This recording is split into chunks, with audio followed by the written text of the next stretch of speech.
começar aqui falando sobre rochas. Qualquer dúvida pode me interromper ou no áudio ou no chat, que eu fico sempre de olho no chat. Vamos começar, então, recomeçar falando de rochas. O que nós temos de rocha? O que nós sabemos? Rocha é um agregado sólido de minerais. Pode ser de um ou mais minerais as rochas.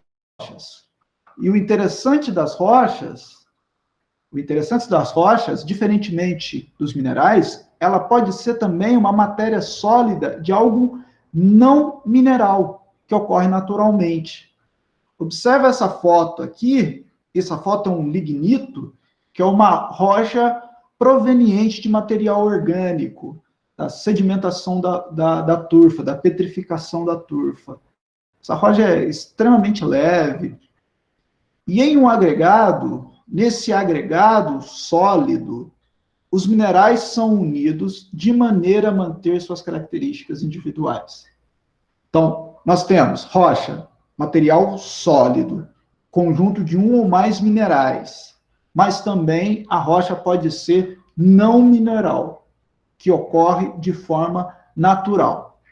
Em um agregado, então, aqueles minerais que estão junto, consolidando aquela rocha, aqueles minerais mantêm as suas características mineralógicas, ou seja, de composição química, de estrutura cristalina, permanece ali mesmo dentro da rocha. Como que nós identificamos uma rocha? A identidade da rocha é, em parte por sua mineralogia, e em parte por sua textura ou granulometria. Mineralogia. O que seria essa parte de mineralogia? Seria a proporção relativa dos minerais. Então, quais os minerais que compõem essa rocha? Quais minerais que constituem essa rocha? Em função dessas características, em função desses minerais, a rocha vai ter as propriedades, as características próprias. E o que seria essa textura? Textura ou granulometria está sempre relacionado com tamanho. Então, o tamanho dos minerais que estão lá, a granulometria daqueles minerais e as formas que os cristais estão unidos nessa rocha. Nós vamos ver mais para frente, nós temos o conglomerado e a brecha. São duas rochas sedimentares, mas que a mineralogia, a forma que o cascalho está naquela rocha é diferente entre o conglomerado e a brecha. Então vamos lá. Qual que é a identidade das rochas? A identidade das rochas é em função dos minerais que compõem e a textura desses minerais. E nós paramos aqui. São as três grandes divisões, os três grandes grupos, as famílias que nós separamos para a gente estudar as rochas. Vamos lá. Nós temos o primeiro grupo, que são as rochas primárias, são aquelas primeiras rochas que foram formadas, são as magmáticas ou ígneas. As rochas magmáticas ou ígneas, elas são provenientes da cristalização do magma. Temos ainda as rochas sedimentares e as rochas metamórficas. As rochas sedimentares são provenientes de sedimentos, da consolidação desses sedimentos, e as rochas metamórficas, elas passam por um processo de metamorfismo, ou seja, uma grande pressão e temperatura a ponto de modificar grandes características nessas rochas. Então, esses são os três grupos, são as três grandes divisões das rochas. Vamos começar com rochas magmáticas, ou então conhecidas como rochas ígneas. Elas são formadas pela cristalização do magma, Pedro, as rochas metamórficas, elas são formadas sobre um processo de extrema pressão e temperatura. São formadas, geralmente, nas profundezas da crosta terrestre, tá? Nós vamos falar de forma pormenorizada depois delas. Vamos lá para as rochas magmáticas, ou então que nós chamamos de rochas ígneas, são as nossas rochas primárias, formada pela cristalização do magma. Mas aí vem uma questão. O que é magma? Quem aí faz uma lava derretida? Lava derretida, Gustavo? Não, rocha derretida. Muito bem, Pedro. Nós podemos identificar como rocha derretida. Então, o magma é uma rocha derretida. Quando chega à superfície, passa a se chamar lava. Não é larva, não. Passa a se chamar lava. Então, nós temos aqui essa imagem. Observe aqui, olha, um grande dentro da litosfera, dentro aqui da crosta terrestre, nós temos o magma. Quando extravasa, nós temos o que chamamos de lava. A lava é quando vai para a superfície. Mas, de forma geral, tanto magma quanto lava é uma rocha derretida. Onde que vai estar essas rochas? Onde? Só um minutinho. Chegou gente aqui. Mas, basicamente, onde tem muito magma? Em qual camada que a gente estudou que vai ter bastante magma? Quando extravasa, acontece alguma diferença do magma para a lava? Geralmente, não. Acontece no processo de resfriamento. O resfriamento é mais rápido na lava do que no magma. Jéssica, a aula vai ficar no YouTube, sim. Tá? Então, subsuperfície, magma. Na superfície, lava. Vamos lá. Em qual camada tem uma grande quantidade de magma, das camadas que nós estudamos já no começo das aulas? Onde vocês acham que vai ter uma grande quantidade de magma? Em todas as camadas. Vamos lá, qual camada? Alguém mais chuta alguma outra?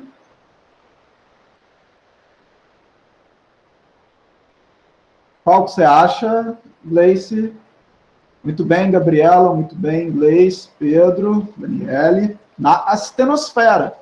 Justamente, logo ali, debaixo da divisão de morro, lá da descontinuidade, a gente vai ter uma grande quantidade de magma. Onde é formado? Se origina da fusão parcial das rochas na astenosfera, ou na parte inferior da litosfera, justamente naquele contato. A interface astenosfera-litosfera, a gente vai ter bastante magma ali. Há outras situações onde ele pode também ser formado, mas principalmente da fusão parcial dessas rochas, naquele processo lá de encontro de placas, onde uma placa vai subduzir a outra, e no processo que subduz, ela vai ser derretida. Então, observem aqui essa imagem, olha, presta atenção comigo nessa imagem. Nós temos aqui embaixo a astenosfera, que tem uma grande quantidade de magma.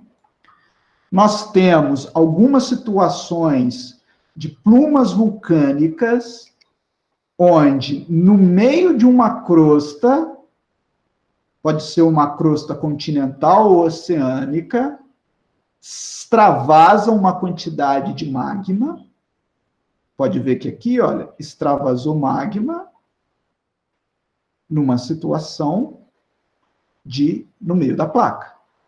Mas o mais comum nos encontros de placas, principalmente no encontro de placa oceânica, com a placa continental, essa placa subduz. Quando ela subduz, a temperatura aumenta, ela derrete. No processo de derretimento, como o magma é menos denso, o magma ele tende a subir para extravasar, formando a cadeia de montanhas vulcânicas. Olha, uma outra situação, arcos de ilhas vulcânicas, encontros de placas oceânica com oceânica.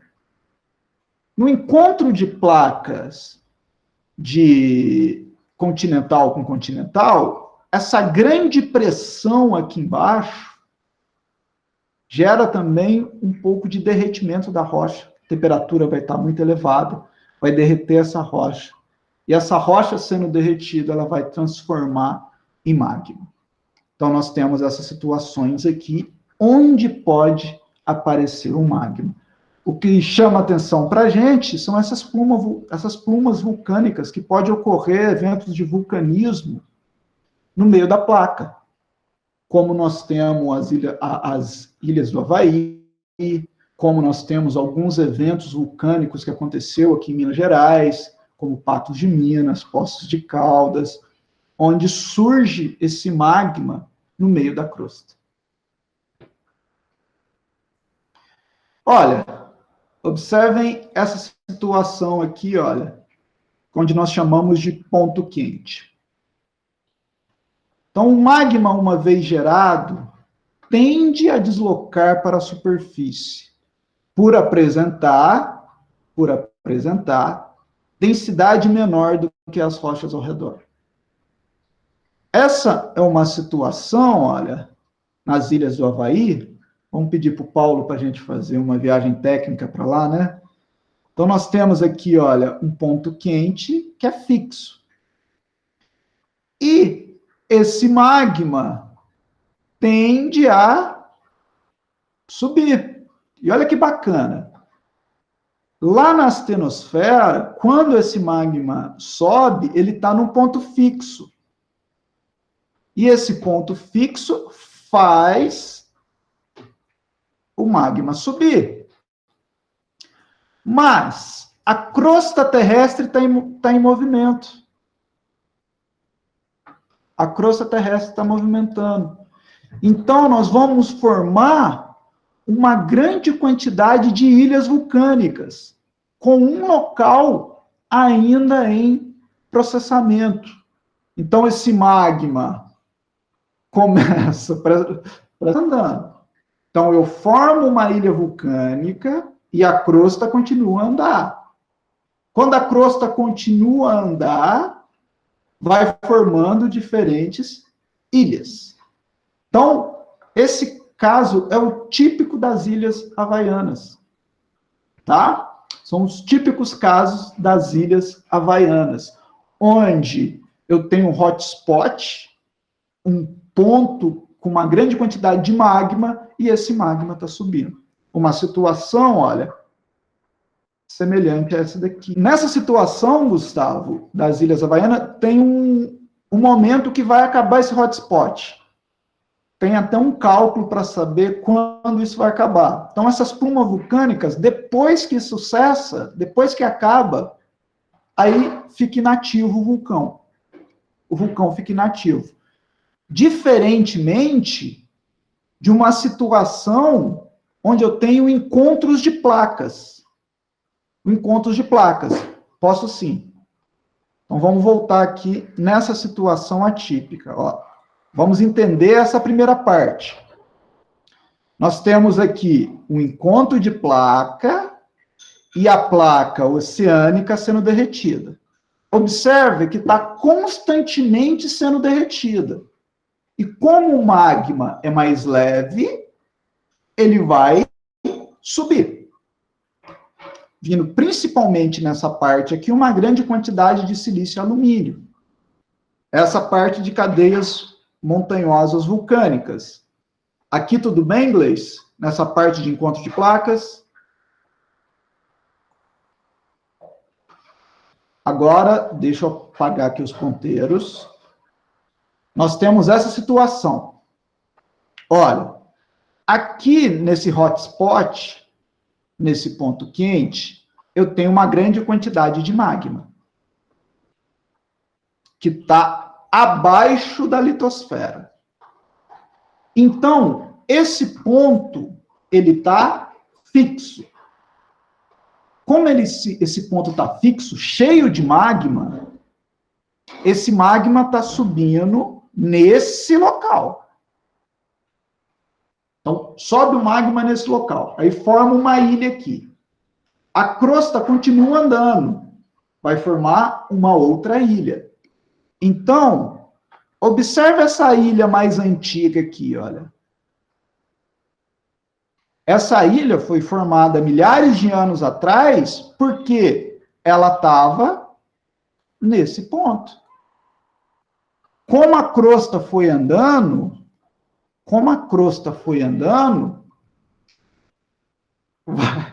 a gata tá tentando chamar atenção aqui. Como a crosta foi andando, foi primeiro a ser formada essa, depois essa e depois essa. Aqui, olha. Ó, tem um ponto quente. Não é que vai perdendo a pressão, olha, tem um ponto quente aqui. Correto? Aí forma essa ilha, que sai o vulcão. Mas a crosta está andando. A crosta anda. Esse ponto está fixo. Esse ponto fica fixo. Aí, essa ilha, daqui a um tempo, essa ilha 1, ela vai estar aqui. E nesse outro ponto, forma outra ilha. Vai andando. Por isso que vai formando essa grande quantidade de ilhas vulcânicas. É o caso que acontece no Havaí. Observe que quando acabar todo esse hotspot, quando acabar todo esse magma, não vai ter mais formação de ilha. Sim, isso leva milhares de anos. Porque vamos supor, olha quantos quilômetros que aqui andou, olha. Eu não sei a velocidade ao certo, mas vamos supor que anda 1 centímetro por ano. Então, a crosta vai andando 1 centímetro por ano. Enquanto isso, está derrubando magma, Aí vai formando diferentes tipos de ilha. Que é essa situação, olha. Deixa eu apagar aqui. O magma, uma vez gerado, tende a deslocar para a superfície por apresentar densidade menor do que as rochas ao redor. Então, nessa situação, quando acabar esse hotspot, parou. Ao contrário daqui, que está constantemente tendo rochas derretidas para formar essa onda. Nessa situação, é um tipo de ilha específica. Já aqui, no encontro de duas placas oceânicas, você tem a formação de arcos de ilhas vulcânicas.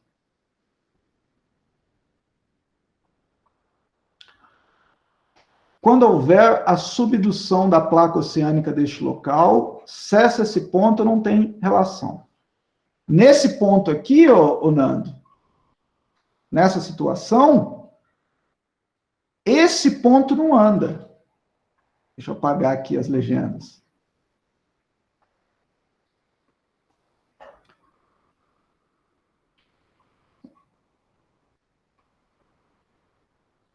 Vamos lá. Quando houver, Nando pergunta, quando houver a subdução da placa oceânica desse local, cessa esse ponto ou não tem relação?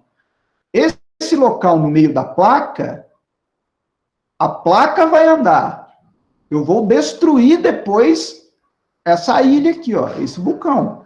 Mas enquanto tiver magma no meio da placa, vai formando ilha. Se o fluxo fosse constante, formaria o tipo parede, mas parece que tem épocas que a maior atividade para formar as ilhas. Gustavo, a ocorrência disso é muito aleatória. A gente não consegue prever. Tem épocas que tem mais essas ilhas, tem épocas que tem menos. É muito pouco entendido ainda esse processo. Tá? É um processo parece que muito aleatório e sem prever. A gente não consegue prever.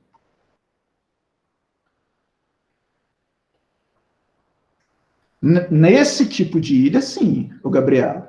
Nesse tipo dessa ilha, forma vulcão no meio da crosta oceânica. Já nesse tipo de ilha, nós temos encontros de duas placas oceânicas, que é o tipo que é como o Japão.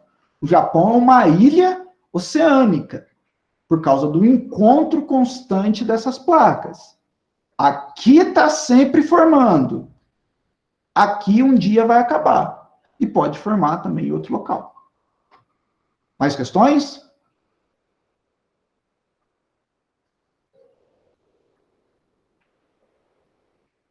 Pessoal, vocês ficam à vontade, inclusive, para abrir o áudio, tá? Se quiser fazer.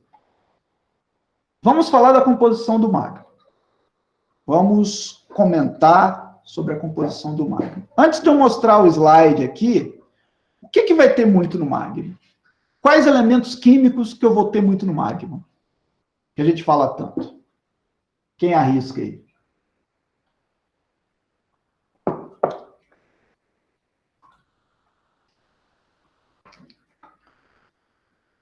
Principalmente silício e oxigênio.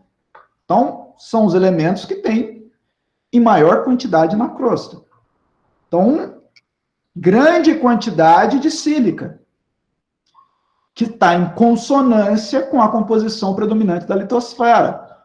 Ora, se a litosfera, 75% da litosfera, ela é oxigênio e silício, então eu vou ter essa grande quantidade no magma. E nós temos gases no magma, nós temos partes sólidas de pequenos minerais mais resistentes, nós temos também uma parte fluida, aquela parte que favorece a movimentação. Então, o que nós temos em grande quantidade no magma?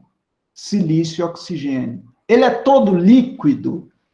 Não. Nós temos alguns minerais mais resistentes, algumas partes sólidas no magma, e além disso, uma grande quantidade de gases que vai estar misturado ali naquele magma.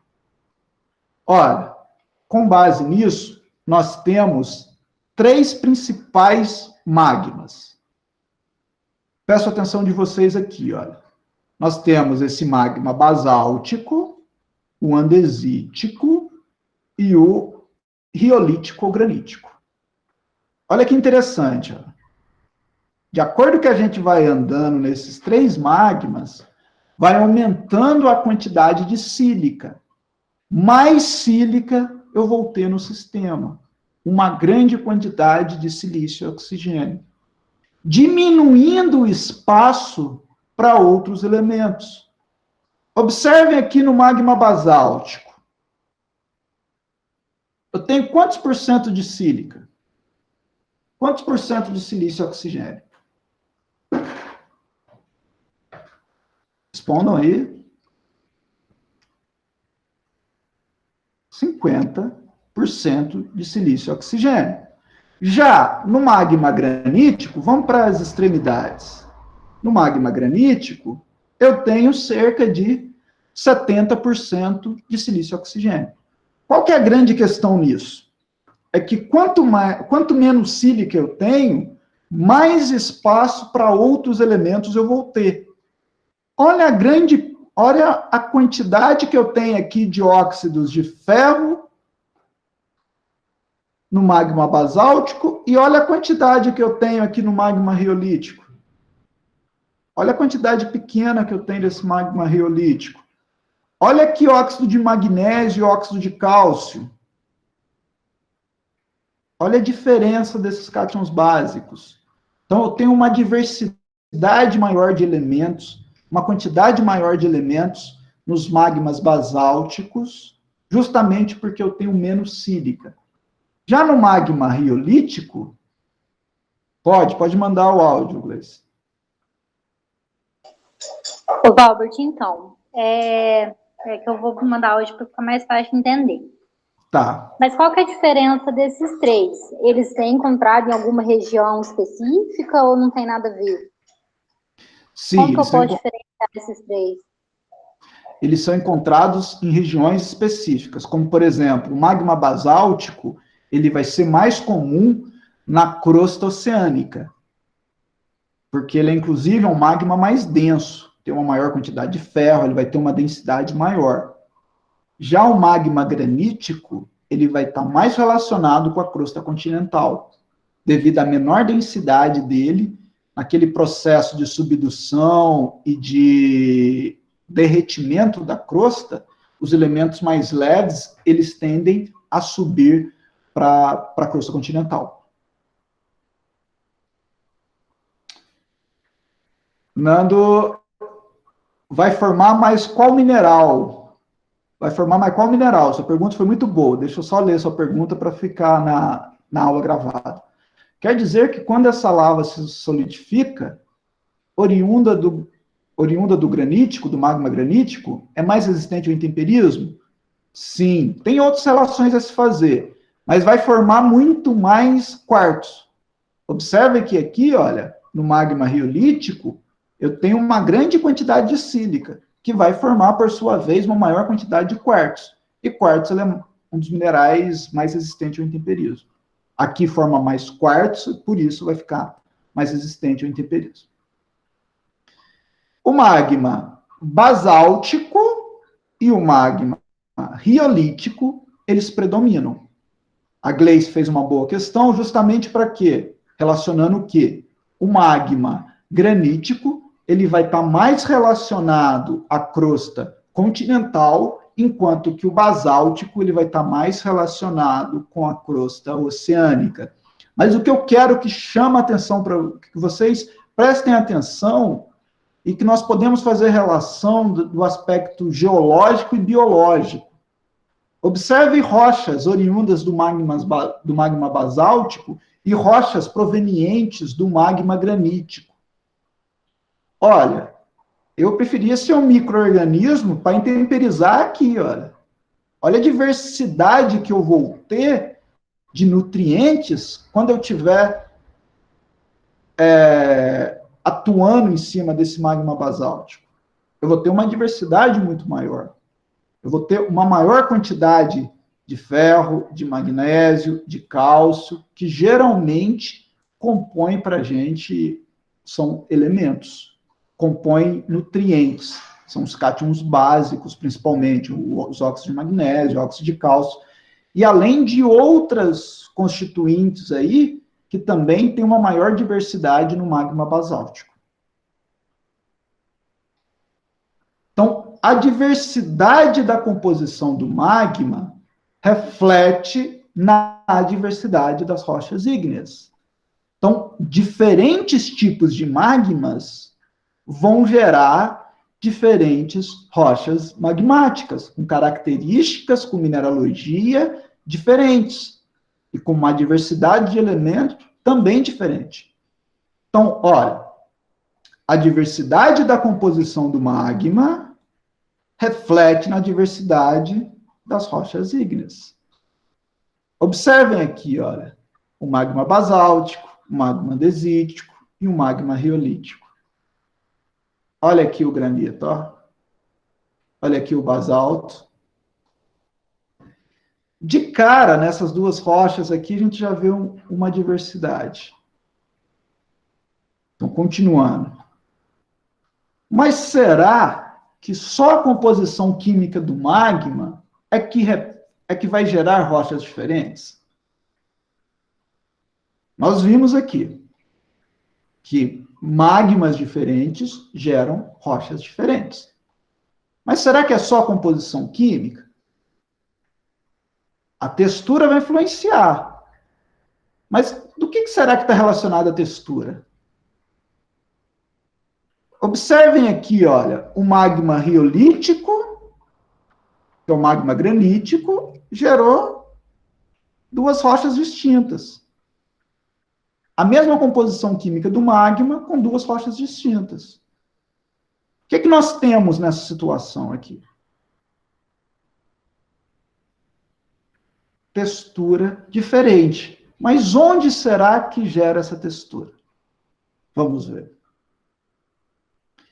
Então, rochas magmáticas diferentes em função da composição química do magma, da temperatura de cristalização, que está muito relacionado com a composição química. Naquele diagrama de Bowen lá, a gente vai revisitar ele, a gente vai ver que tem essa diferença na composição química, que vai ter uma diferença de cristalização, e o local de formação. O local de formação está muito relacionado com a temperatura. Com isso, nós vamos ter rochas intrusivas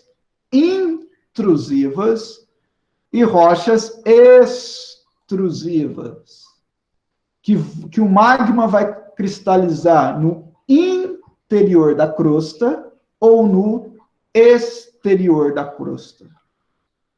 Então, os tipos de rochas ígneas. Intrusivas, são plutônicas, Plutão, deus das profundezas, e extrusivas, que são as vulcânicas. Então, como assim essas intrusivas? Lá no interior da crosta, bem no interior da crosta, nós vamos ter uma grande quantidade de magma, que vai cristalizar de forma mais lenta. As plutônicas são as intrusivas. Plutônicas é o sinônimo de rochas intrusivas. Vulcânicas, sinônimo de rochas extrusivas. Então, bem lá no interior da crosta, aqui eu tenho uma crosta terrestre, nós temos grandes volumes de magma. Como no interior da crosta é mais quente, o resfriamento é mais lento. Sendo o resfriamento mais lento, vai formar rochas de texturas mais grosseiras. Nós vamos ter rochas com tamanho de cristais maiores.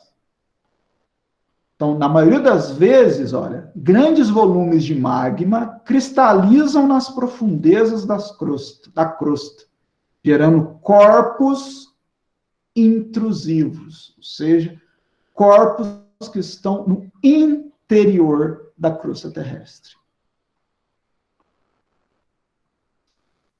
Aqui, olha, resfriamento rápido, extremamente rápido, que vai formar rochas extrusivas.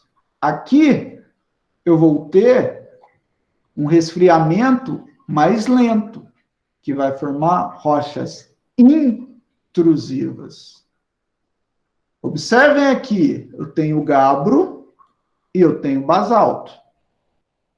Essas duas rochas são rochas provenientes do mesmo magma, do magma basáltico. No entanto, aqui eu tenho gabbro e aqui eu tenho basalto. Um ou dois? Qual delas vai ser uma rocha intrusiva? Um ou dois? Pode colocar aí. Vocês acertaram.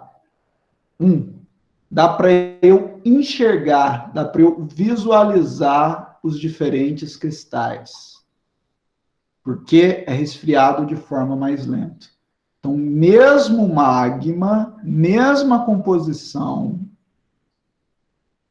química, mas com texturas diferentes. Tivemos uma outra questão aqui em cima. A Adriele perguntou, então essas rochas intrusivas vão ser mais duras? Não necessariamente. Na verdade, por formar cristais maiores, às vezes gera pontos de fraqueza. O resfriamento muito rápido, gera menos pontos de fraqueza e pode deixar o material até mais cortante, mais duro. Como, por exemplo, nós temos os vidros vulcânicos. Os vidros vulcânicos, eles são resfriados tão rápido obsidiana, ela pode ser resfriada quando em contato com a água, por exemplo, resfria tão rápido que nem forma uma estrutura cristalina, que aí forma uma estrutura toda bagunçada, e essa estrutura toda bagunçada deixa o material mais resistente, às vezes mais resistente. E esse resfriamento mais lento pode gerar pontos de fraqueza entre os diferentes minerais. Então vamos lá. Se as rochas plutônicas, que é a mesma coisa que rochas intrusivas, são formadas no interior da crosta, como nós a enxergamos na superfície? Elas são formadas bem lá no interior. Mas como que a gente consegue enxergá-las? Esses corpos rochosos só podem ser vistos hoje, milhões de anos depois de serem consolidados, ou devido à erosão, ou devido a um sorgimento, a um levantamento dessa crosta terrestre. Ou eu tenho a erosão, ou algum evento tectônico de grande magnitude eleva e deixa à mostra todo esse material. Por exemplo, a Serra da Mantiqueira, ela foi exposta quando se formou os Andes. Então, no processo de formação dos Andes, abaixou ali toda a região do Pantanal e sorgueu a Serra da Mantiqueira. Esse processo que levantou a Serra da Mantiqueira, todo o material que estava por cima foi mandado longe. Então, exibindo agora todos os granitos, toda a parte intrusiva. Então, quanto aqui, nós vimos elas de intrusivas e extrusivas, formadas no interior da crosta ou no exterior da crosta. Já aqui nós temos os diferentes tipos de rocha, essa classificação quanto ao teor de sílica. Então, a gente viu a classificação quanto ao local de origem,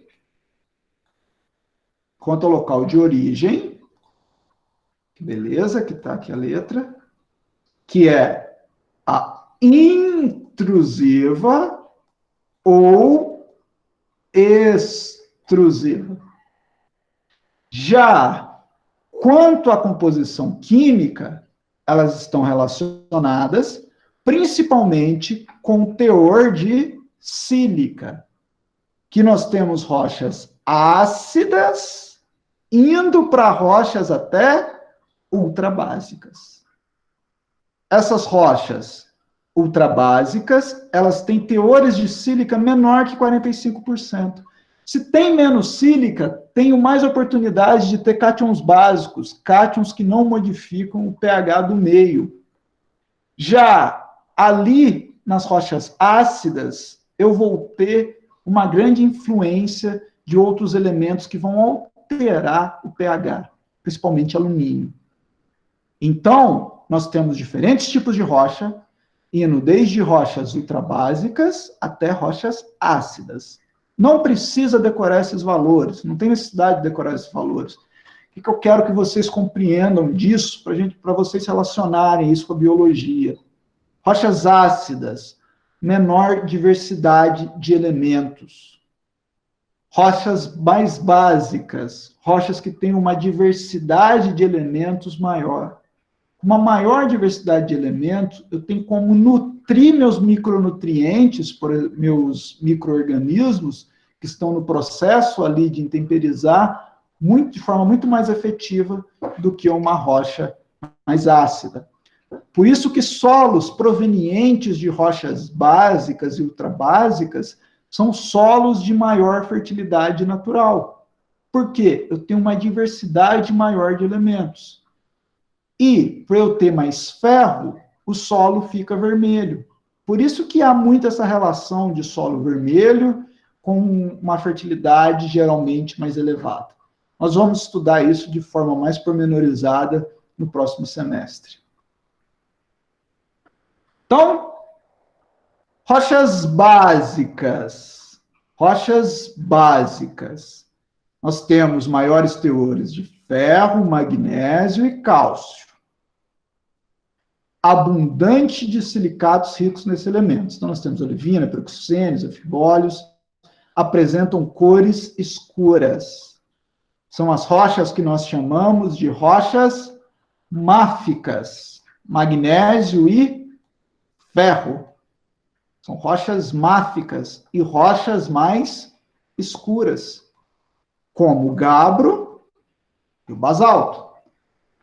Então, rochas básicas são rochas mais escuras, essa cor mais escura é principalmente por causa do ferro e magnésio, que gera essa cor, e tem uma diversidade maior de elementos. Rochas ácidas, maiores teores de silício, alumínio, sódio e potássio, principalmente feldspatos e quartzos, apresentam cores claras, são rochas félsicas. São rochas félsicas. Então, rochas ácidas ou intermediárias são geralmente leucocráticas. Leuco significa o quê, gente? Alguém sabe? Branco. São rochas claras. Rochas básicas são geralmente melanocráticas. Melanocráticas está lembrando o quê nessa palavra? Melanocrática, o que está lembrando? Muito bem, Nana. Melanina. Está lembrando melanina, são rochas mais escuras. Vamos falar das principais rochas magmáticas. Vamos ver como nós vamos continuar. Possivelmente o trabalho de vocês vai estar relacionado com alguma coisa dessa, se for o trabalho à distância. Nós vamos conversar depois. Granito. Muito importante, rocha mais antiga da crosta terrestre, ácidas, rica em sílica e alumínio, são intrusivas, cristais de grandes proporções, composta por quartzo, mica e feldspato, e tem os minerais acessórios, um pouquinho de outros elementos ali também. Como há diferentes tipos de mica e feldspato, nós vamos ter uma grande diversidade de granito. Então, granito mais róseo, granito mais esverdeado, inclusive até diversidade de quartzo, né? Tipos diferentes de quartzo. Basalto, mais importante na crosta oceânica, básica, não tem quartzo nem mica, a sílica é proveniente do feldspato, nessa situação. São cristais pequenos que resfria rapidamente, extrusiva, principalmente quando duas placas se separam. Nós temos algumas situações que pode ocorrer derramamentos basálticos também. No Brasil, nós tivemos um processo de divisão da crosta, de início de divisão da crosta, que vai do Triângulo Mineiro, desce para São Paulo e até o Paraná. Por isso que nós temos toda essa região do Paraná, uma região com uma grande quantidade de basalto, uma grande quantidade de solos muito vermelhos, justamente por causa desse tentativa de divisão que ocorreu no Brasil. Composição, peroxênio e feldspato, basalto. O gabro é a intrusiva do basalto. Tem uma menor resistência ao intemperismo, pois gera uma certa fragilidade nesses pontos de contato. Então, nós temos aqui o gabro, o granito e o basalto. E vamos ter a oportunidade de, se não tiver esse semestre, no próximo semestre, a gente faz uma aula prática com essas rochas e minerais. Dúvidas sobre as rochas magmáticas? É importante ressaltar que as rochas magmáticas são as rochas que têm maior quantidade na litosfera. Elas ocupam muito espaço em volume, porque elas são provenientes do resfriamento do magma.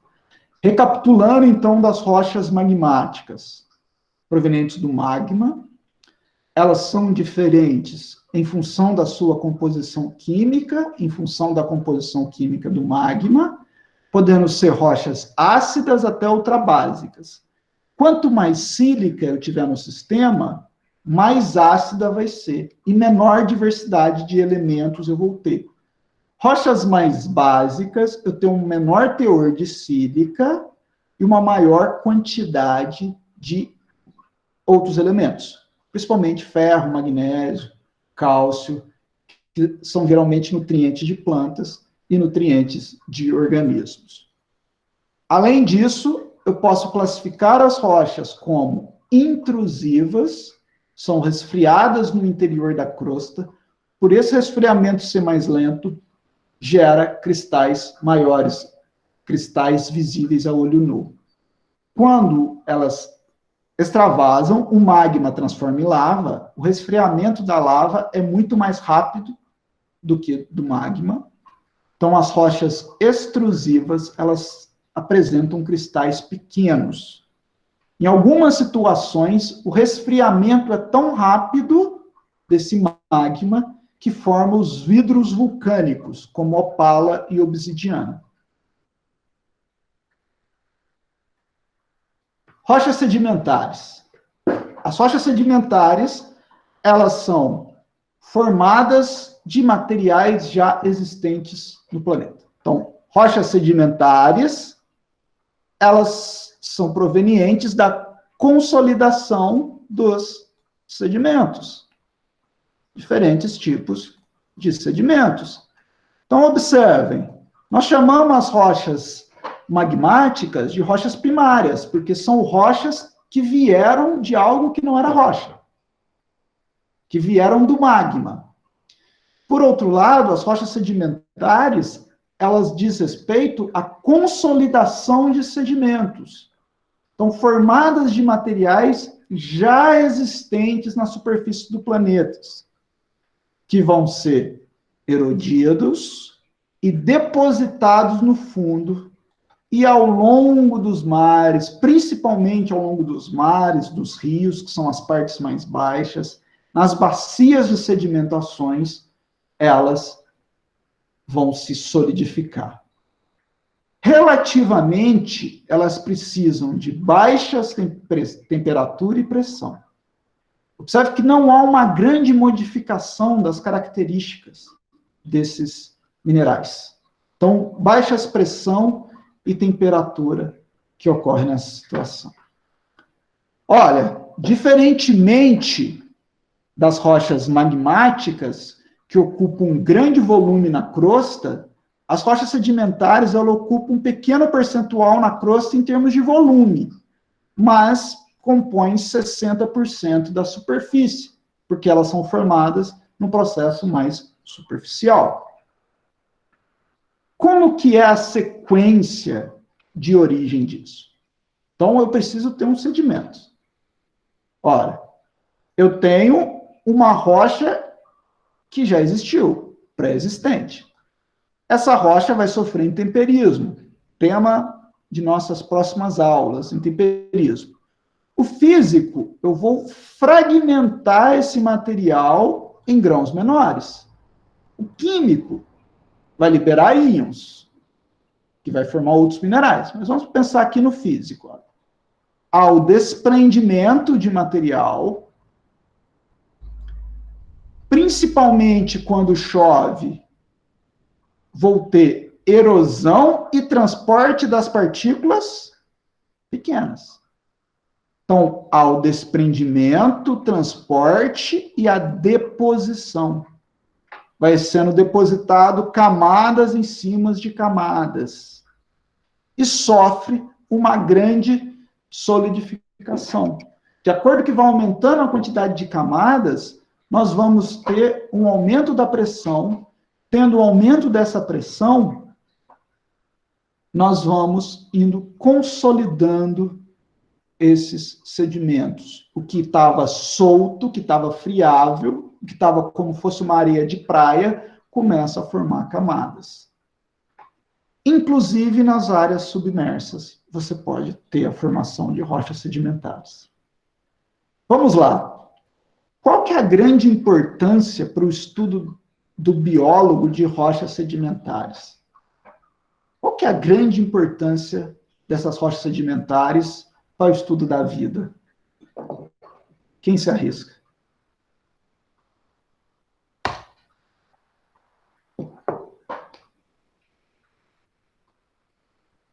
Quem se arrisca?